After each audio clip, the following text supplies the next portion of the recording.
mơ mây hà lung rơi nguy na bầm mây quỳ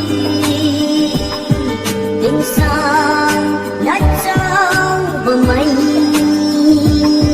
ai đi đất xa buông buông khâu ta vui là đau như trâu xa không vì nào các khăn bầm mê hà lung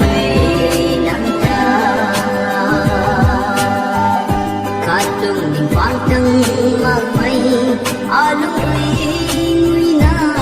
bằng mây quỳ tình sang lát sao bằng mây ai bị lát sao quăng phố không ta bị lát đau đi rồi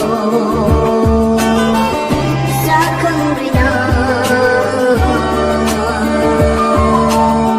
các khăn gom nề à lung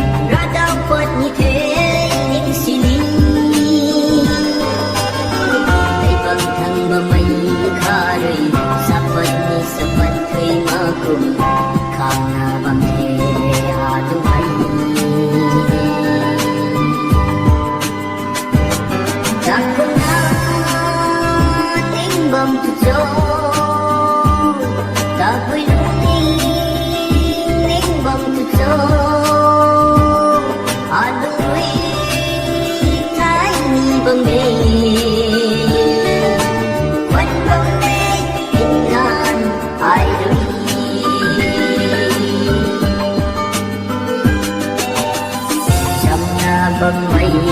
à đừng hay thật vật gì thế à say tô dầm na bầm mây à đừng hay thật vật gì thế à say tô phung bầm mây à đừng hay đến đi bầm mây à đừng hạt thuần